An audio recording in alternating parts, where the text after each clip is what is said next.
And welcome to Small Biz Matters. That is the half-hour program where you work on your business rather than in it. My name is Alexi Boyd, your trusted small business advocate, lover of all things admin, and of course, small business operator myself. So I'm in there in the thick of it with my listeners. Thanks for joining us. And I wanted to make a big announcement this morning, which is that we are approaching 3 years of broadcasting here on the fabulous Triple H 100.1 FM. So thank you very much to all of my wonderful listeners who have been sticking with me through thick and thin while we go on this business journey together. And it's been a really fabulous journey. We've had some wonderful, fantastic guests. In fact, we even have quite a number of recurring guests who share with us some wonderful knowledge. One of those guests last week was Gary Lowenson from Your Sales Manager, who is one of our regulars and talks to us a little bit about sales techniques. And I'm not talking about marketing techniques. I am talking about sales techniques. And that means basically strategies on how to get those sales across the line, strategies on how to convert those, people who are vaguely interested in your business into actual dollar figures. And that was a very interesting discussion last week indeed. If you'd missed any of the podcasts, you can, of course, listen via our website, smallbizmatters.com.au. And as always, if we have a fabulous guest coming on the show, or if you have a podcast that you want to have a listen to, we'll be letting you know about that via our Facebook page too, which is Small Biz Matters Australia. Because of someone out there in America who doesn't actually do anything with their program as Small Biz Matters, which is very annoying, but we have to work with what we've got when it comes to social media. I don't, unfortunately, control Facebook.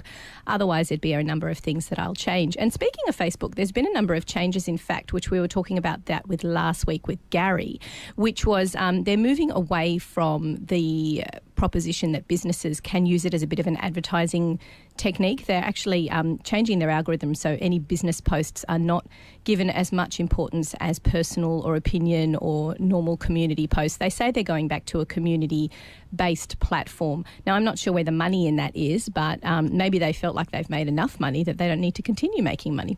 But there you go. So bear that in mind, people, because last week we talked quite a lot about LinkedIn and the importance of making sure you've at least got a presence on there. And a presence, by that I mean not just your name and a blank picture, but actually your name, your logo, preferably your really great headshot, which is really important to have, that you need to refresh every couple of years because we don't look the same 2 years down the track, and a half decent description of what it is that you do. And that in it is quite a difficult task. As I was mentioning to my listeners last week, I spent probably about 2 days working on practical strategies to improve business productivity. Those 8 words took me 2 days to think of. It is difficult. So make sure if you're going to sit down and do some business planning like that you go live with something that you're proud of, that represents your business, that represents who you are, and something that you can sing from the treetops. Don't put something on there that's half-assed, something that you're not really pleased with and doesn't reflect who you are or what your business is. It's very important that when you put anything like that out there that you've got something that represents you. So bear that in mind. Bear in mind the fact that Facebook is changing their algorithms a little bit away from business strategizing, and think about making sure that you've got a presence on LinkedIn and work the LinkedIn. Work it, start by inviting all of your friends and family first just to build up your numbers, and then start posting relevant content. Make sure that a couple of people that you're connected with are incredibly well connected, because when they like something or comment on something, it gets a little bit of traction. Similar to how Facebook works, but it is purely about business. One thing that I don't like seeing is when people have started using it like Facebook, and they just look unprofessional when they do it. I literally saw a business connection of mine, put a picture of food. And I thought we'd moved away from that. Years ago, people were putting pictures of food on their Facebook page, but we seem to have moved away from that a little bit, I would think. But now we've got into LinkedIn with food. Maybe he was a foodie. I don't know. I'm super excited to be welcoming Richmond to the show. Thank you so much for coming to the show today, Richmond. Thank you for having me. Now, it's a pleasure. Let's talk about how your personal life integrates with your business, because let's face it, running a small business is quite intrinsically linked to your own personal success, whether it's, managing your time, because the time that we spend at home, the time we spend with our family, the time we spend with our business, having an end goal in mind or knowing your real why is so important. And how you feel as a person often can and will directly affect your business success and your business income.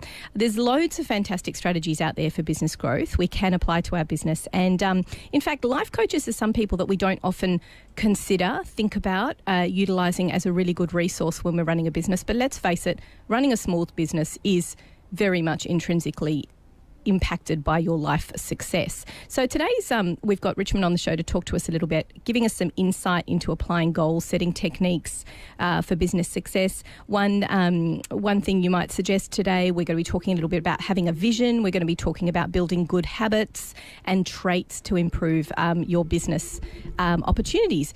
So thank you very much for coming on the show today. Thank you for having me. It's going to be a really interesting show because I think as businesses, we're very technically minded. We're very much in the financial side of things. We think about the end goal being numbers, and we don't often think about how important our lives and our life happiness intrinsically is linked to business, the business side. So let me start off by asking you, how did you get into this line of business, first of all? I always find it quite interesting to hear about people's journeys and where it is that they came to this part of their life. Look, I wasn't always a life coach, and certainly before I had moved into this career, I was actually an optometrist of all things.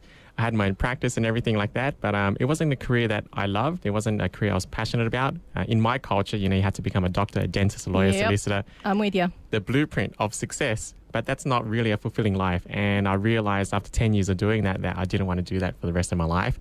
And I was going through a few things, a few shifts. And a friend of mine introduced me to this man named Tony Robbins. Mm-hmm. And that just completely opened up my mind to what was possible. And, that we only have one short life here. So you really want to do what you love. And I think if you do that, then everything else will follow. Well, congratulations to you, because I think that it's always fascinating to see people make that shift, particularly when it's a cultural one. I myself have a Jewish background. I know full well what it's like to have the pressure of expectations and success, and what does that success mean. But I like what you said there about the fact that we only have one short life, and if you are not happy in what you do, that brave step to change away from that for whatever reason, because it'll impact you financially, it'll impact you with your relationships, it'll impact your family. It's a brave step to take. So congratulations. Thank you. So the bamboo coaching, which is your business, do you find that you work mostly with people in terms of trying to take that shift? Is that one of your specialisms? That is a proportion of my clients. Absolutely. People who want to actually make a change, not just in a career sense, but it might be making a big shift in a relationship, or a big shift in a business, or a big move in some sort of investment that they're doing that they haven't done before. Whatever it is, it's that fear that's stopping them. So a big shift in any area of their life. And of course, running a business is constantly, there's shifts all the time. Yes. Even if you just look at the seasonal shifts of income and expenses and all that stuff, or even buying a computer, that's a pretty big shift. So we do need to sort of think about that and take those into consideration. And thank you very much for sharing your knowledge with us today. So let's talk about, first of all, one of those top tips that you give people who are going through that. Let's say, for example, you've got a client who is going through one of those big changes like you did yourself, maybe a change in business, a change in lifestyle. What are the three main, pieces of advice that you give people? Well, the first one is knowing what you want. And when I say knowing what you want, it means being really, really clear with what your X is, or what your target is, or what your outcome is. And most people, they do have an idea, but it's quite vague. They want to get total clarity on what you want, because the more clarity you have, the more certainty you have. And that's the one sort of emotion that you need in achieving anything that you want to achieve. You need that certainty. But I'm going to put it back to you and say, I didn't know what my what, why, who, what, where was until I was probably about 2 years in business. So if you're taking people through that progression, how do you find what it is? Is it something just quite small? Is it just a little nugget? It can be. So in that case, if you don't know what you want, which is very common, then I would start with saying, well, what don't you want? Yeah, good one. And eliminate that, and then just take some sort of action into the opposite. It may not be what you think you might want, but you got to just start somewhere and then just find your way through. And it's kind of like writing a business plan, which I say to my guests or to my listeners all the time. I'm not a fan of business plans. I think they are overwhelming. I think they take you down 2 years down the path when you're not quite there yet. But they don't have to be all-consuming. Like, this decision doesn't need to be all-consuming. It can just be, literally, I just don't want to be where I was 3 days ago. I don't want to be in that role. I don't want to be working myself for someone else. Like a dog, I want to be working for myself and finding the fulfillment there. So it can be really something as small as that. Absolutely. All you need to do is start, And then before you know it, just making small action steps every day. Before you know it, in a month's time or 3 months' time, in 90 days' time, you're building some significant momentum. And that's when you might make some huge shift or get some sort of realization. And then you'll be on a new journey and a new level. And is that something, because I have to admit to you, I do find it a little bit confusing as to what it is that a life coach would help me with. But is it basically, I don't want to demean this at all. Is it hand holding? Is it basically taking people through the journey, giving them someone, I guess, to be accountable to? I mean, what is that role during the transition? Yes, absolutely. That is the basis of what life coaches do. More than that, we challenge you on pushing you against your own boundaries, on what you think you can achieve. So pushing you against what you think you're capable of, and just challenging you to take that next level and holding you to a high standard, because human beings will always perform better when they're being supported and held accountable to a higher standard by someone else. And I guess that's what a good life coach you can expect to do. That's exactly right. So having an end goal in mind, or without overwhelming everybody, just a goal, a small goal, can be just something small, like I just don't want to be doing this, or this. Yes. And then how would you say it can be applied to, because we were talking at the beginning of the program about applying anything that is towards your life success to your business success. Are there any examples of people that you've helped where helping their lives has ultimately helped their business? Can you give 100%. Me some examples? For example, if your business is going well, but your spousal relationship is not going well, or your relationship with your kids are not going well, then that impacts your business because it reduces what we call hunger or desire or your deeper purpose. Because at the end of the day, what's your business for? I always ask my clients who get into business, say, what's it all for? And it's usually always for the family. But if that's not going well, then you lose the drive to make sales in the business. You lose the drive to make that phone call or try to get new clients or even do what you need to do. It impacts it massively. Is it kind of like your life is a jigsaw puzzle and all the pieces need to be able to fit?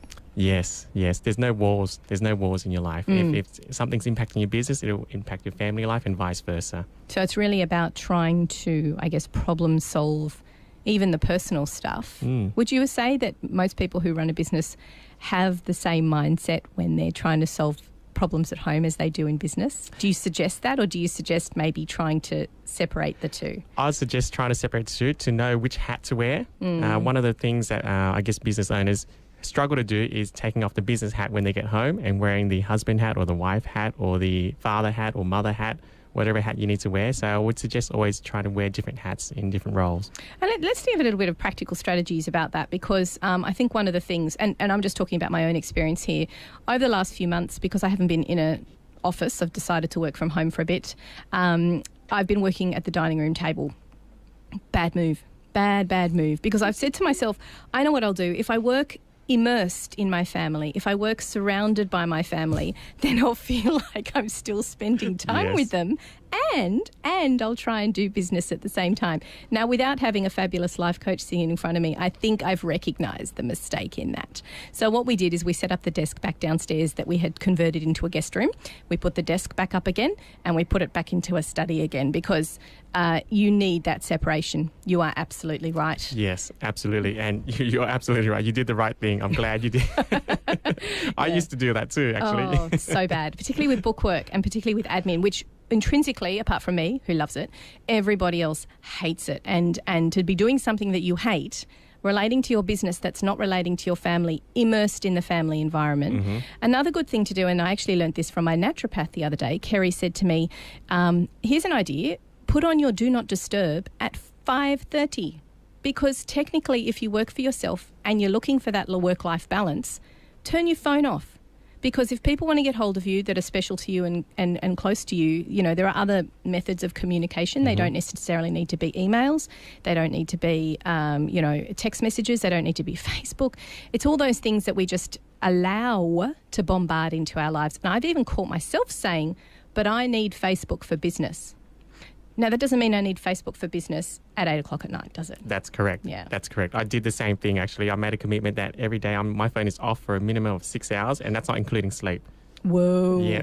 That's a big ask. So I have 3 2-hour chunks where my phone's off, and I just punch out 2 hours, and then I turn on my phone again. Do you do that in the middle of the day, or do you find that you, depending on where your workload is, you might need to do that in the day? That's correct. Yeah. That's correct, okay. Yeah. So you are flexible with your strictness with yourself. Yes. I like that idea. I like the idea because that's a bit more it's a bit more feasible. I think the fear of turning off that phone and missing out that really important phone call or text message, whatever it is, that might overwhelm people. But if you do it as a block of time, really the world is not going to collapse. In 2 hours. In 2 hours, Yes. exactly. And, you know, if you've got people who are harassing you and they're clients, then you might want to decide whether or not you want those clients in the first place. Exactly. Look, we're going to take a quick break here on Small Biz Matters, and we're going to come back after this and talk a little bit more about the hunger that you have for your business and how to, I guess, reinvigorate that.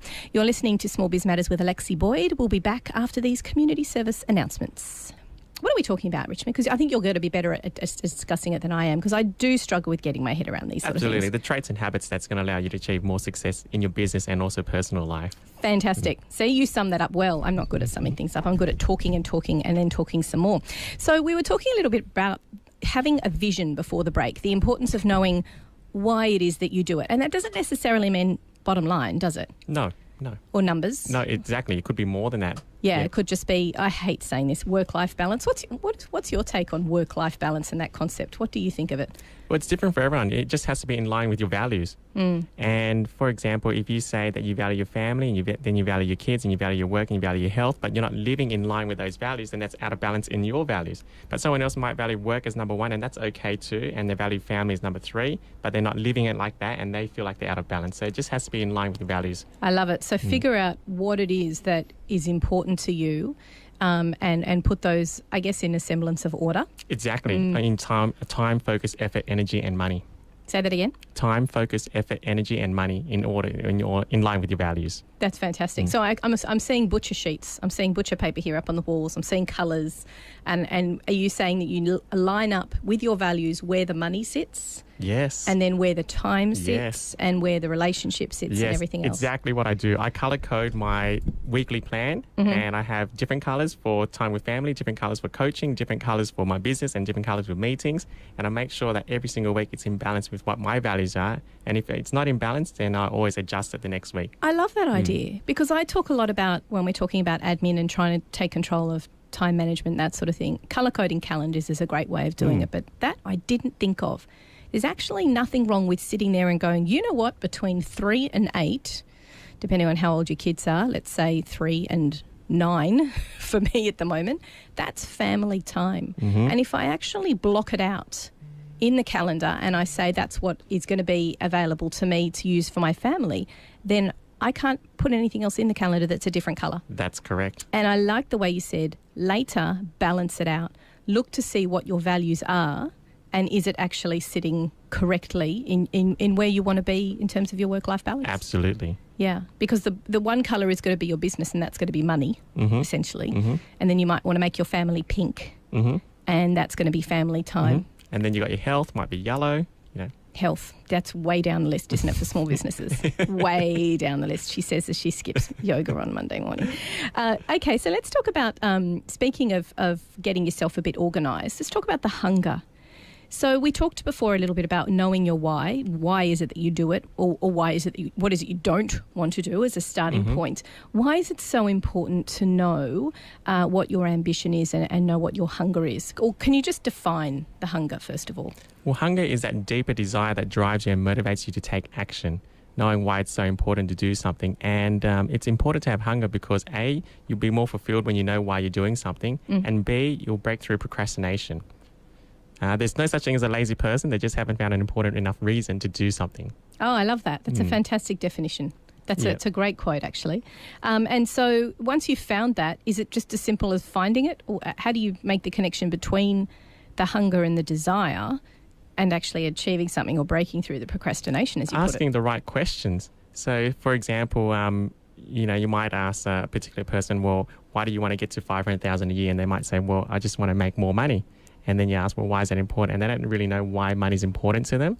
Asking the right questions. Well, do you want to create a charity one day? Do you want to leave an impact? What's life about for you? What do you want to do with your family? What's traveling like to you? What do you value? And asking the deeper questions on what they want to actually do with the money. And once you find out what that is, and then that's going to really, really drive them. And so when we talk about that drive, because I love practical things, I'm envisaging Post-it notes of different colours, of course, to sort of integrate with that what's important to you thing. Do you literally stick up Post-it notes on your screen to remind yourself as to why you're doing that?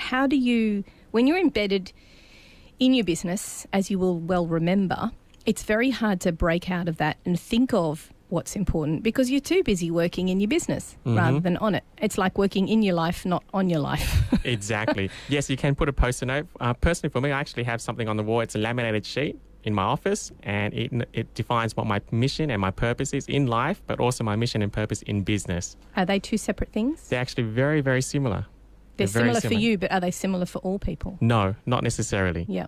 But they would have to be similar in the sense that it all serves a greater purpose. Yeah. Speaking of greater purposes, thinking about business and the journey that we all go on, obviously there's the starting journey, there's the thinking about what's important to you, why is it that you're starting this out? And that could change, that could evolve. What is it 2 years down the track? What drives you 2 years down the track?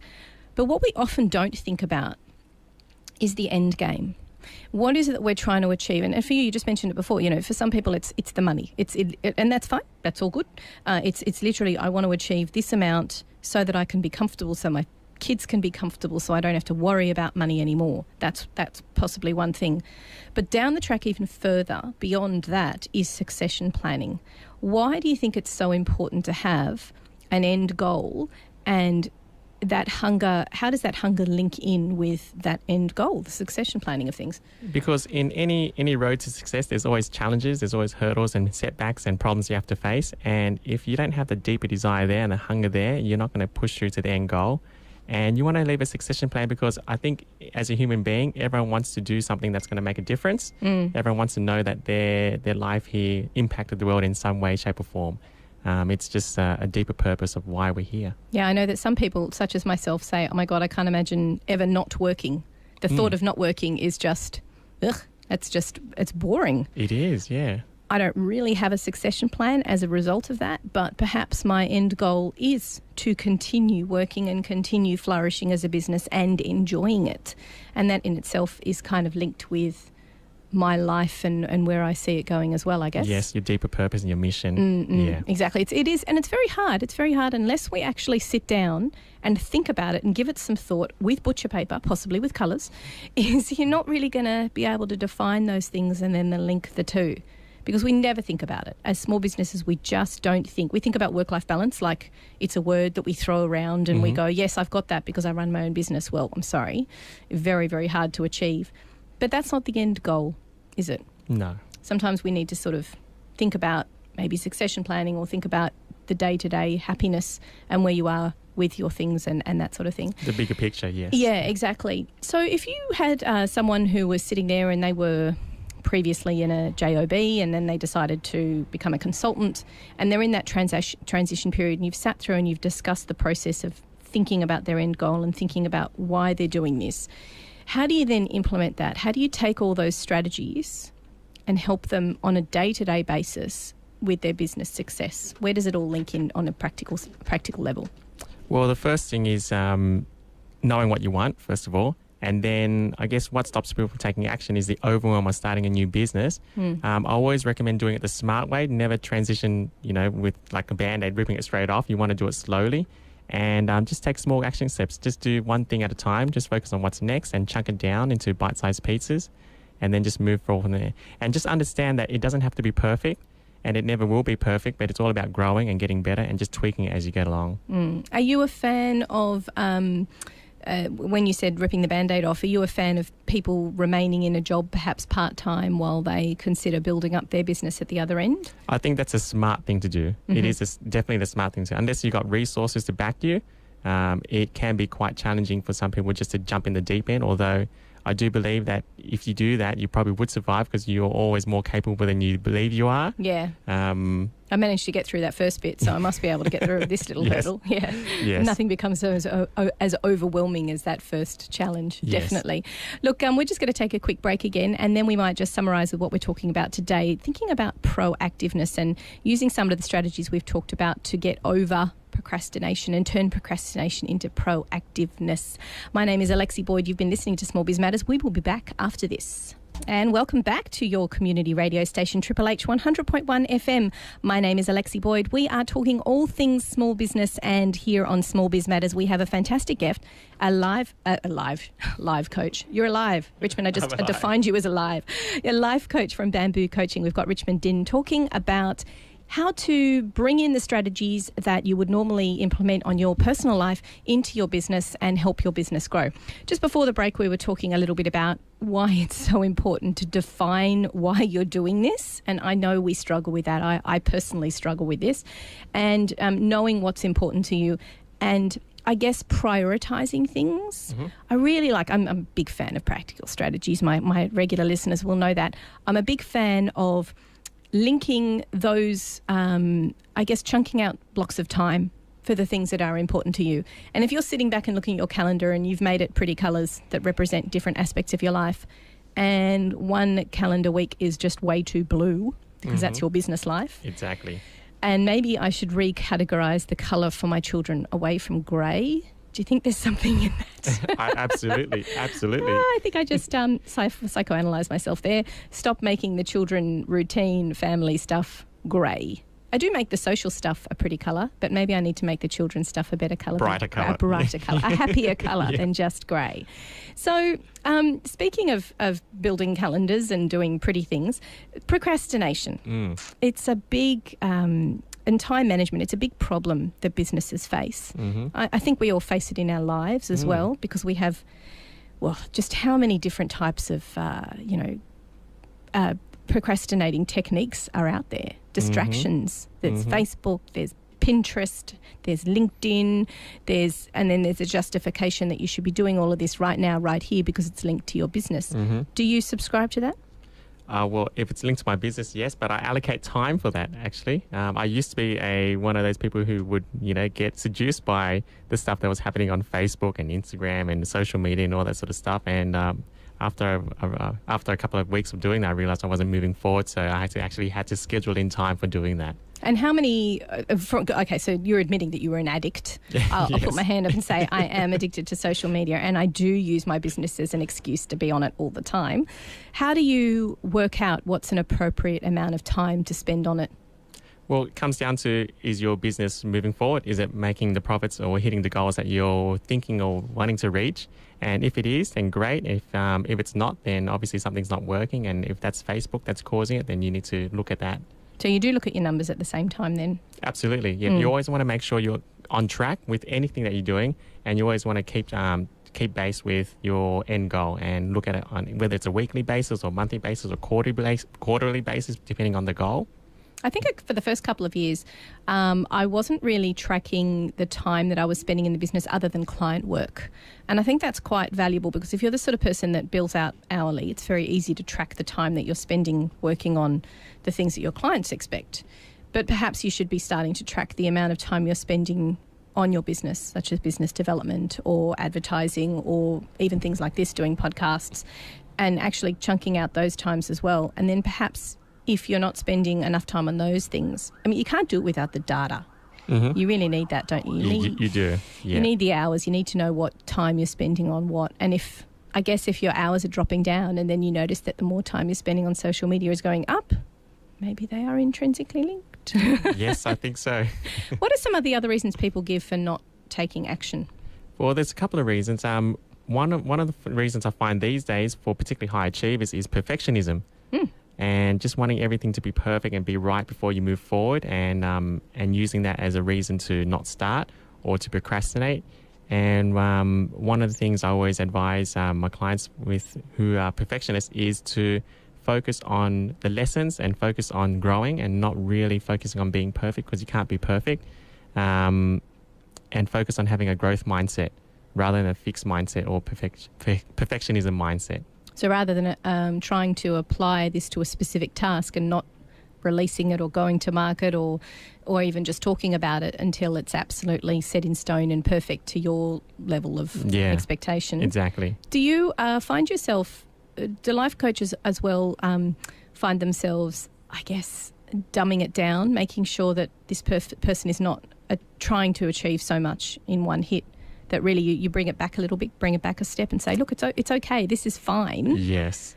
Yes, we're addicted to being busy these days. There's this thing called I just want to be busy, and people think being busy is being productive, but they're two different things. That's right. You want to make sure you're being productive and you're producing results and you're getting your outcomes rather than just being busy alone. And that in itself is not an achievement, I guess. Yeah. So talking about sort of not taking action, we've talked a little bit about the distractions that we have, especially with social media. I mean, we do talk about it a lot. It's funny, we keep talking about what a distraction social media is, but it still seems to be so prevalent.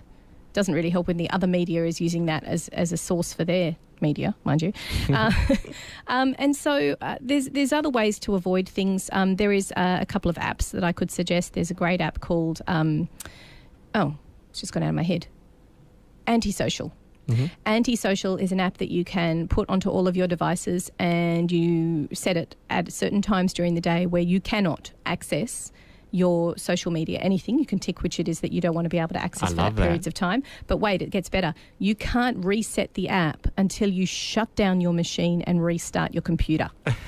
And that is awesome, because that is just such a big fat hassle, having to close down all the programs and then restart and then walk away, get a cup of tea, come back, that it actually stops you from being able to go and access. It's just easier to just leave it alone.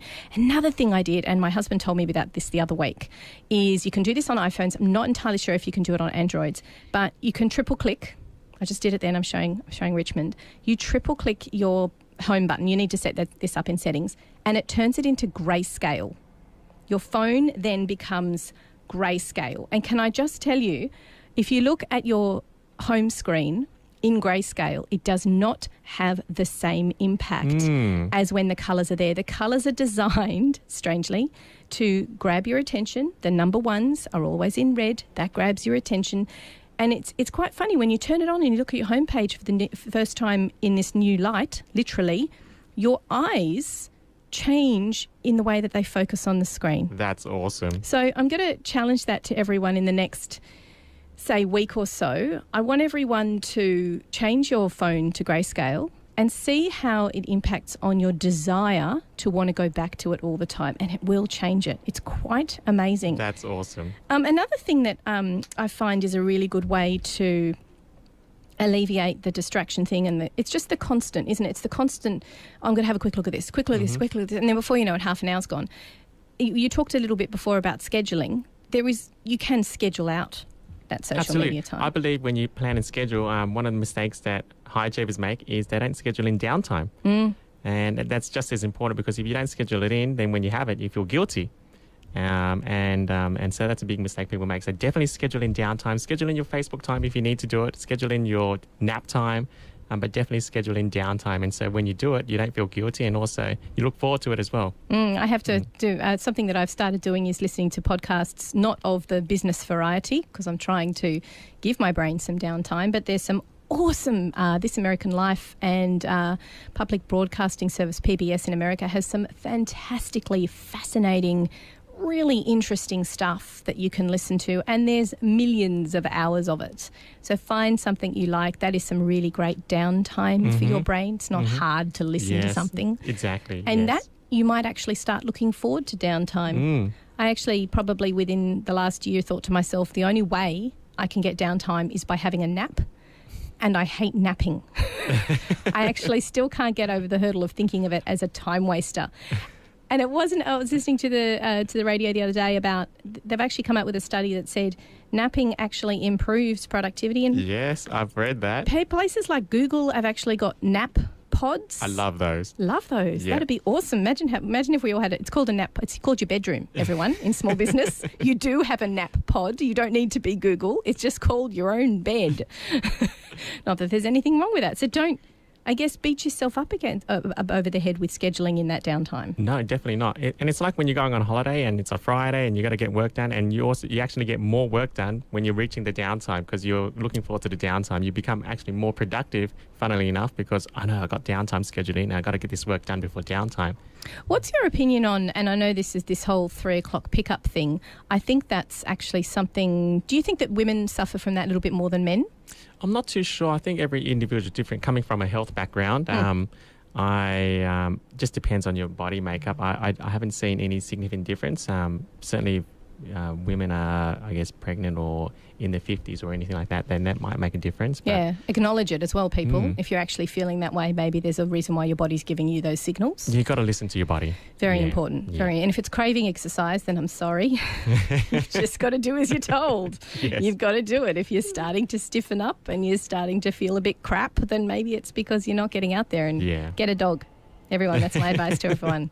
Get a dog, get a rescue dog, and it'll make your life better. And I have to say, just talking about the whole work-life balance thing, and God, I've got to stop saying that. It's just something that pops into your mind, isn't it? Finding what's a better way to define it? Let's come up with something right now. What's a better way of saying work-life balance? How about a fulfilling week, fulfilling month, fulfilling life? Or, A fulfilling life. Yes, I love it. So we're not going to say work-life balance anymore, everyone. We're going to say a fulfilling life in whatever form that takes.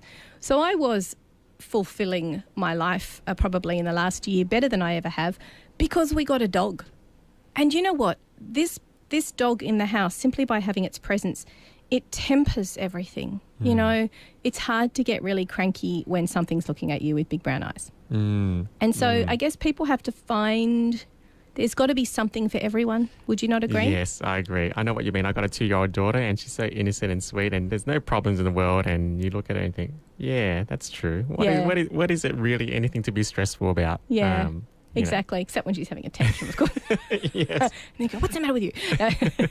But it's true. It's finding that reason, and maybe those dogs or whatever it is, maybe the downtime, maybe understanding what the end goal is. Maybe all those things are fulfilling a reason and getting you to the point where, okay, I've got that fulfillment, life fulfillment. I've got that. I feel like I'm balanced again. And that sort of ties in nicely with what we were saying a little bit earlier about using whatever strategy you use to time manage, and you make sure that you're fulfilling and balancing out all the other bits in your life, not just work scheduling. Absolutely. Do you think that's important? Very, very important. Otherwise you burn out. Yeah. And even if you don't burn out and you get there, it won't be as good as you thought it will be. Because you just you just fell over the line instead of feeling like you really achieved something. Exactly. Well, look, it's been absolutely fabulous having you on the show today. Thank you so much. Thank you very much. Give us a little plug for your website and how people can find out more about you. Yeah, people can find me through richmonddin.com. That's RICHMOND and DINH.com. And there's a bit of info about me. I got my book on there and also my DVD program on there as well. Or you can contact me through my email as well at admin@richmonddin.com. And you've got an event on tomorrow night, is that right? Yes, that's correct. It's on the 5 traits and habits of highly successful people, so you can make more money. Awesome. Yeah. That's sort of one of the plans, Yes. one of the pieces of my fulfillment puzzle. I think money is very important. It is. Yeah. We can't deny that, definitely. Look, thank you very much for coming on the program today. Those of you who have been listening, missed any of today's show, you can catch up on our smallbizmatters.com.au website, where all of our fantastic podcasts are available to listen to at your leisure. We also have a YouTube channel where you can search for Small Biz Matters Australia. If you've got something you'd like to share with our listeners, some fantastic expertise that you think would be useful to small business owners out there, get in touch and let us know. You're welcome to come on the program and tell us a little bit about your business secrets and how we can all make ourselves a little bit better, like Richmond did today. Thank you for coming on the program. You're welcome. Again. Pleasure. And we'll see you all next week on Small Biz Matters, the half-hour program where you work on your business rather than in it. This is Triple H 100.1 FM.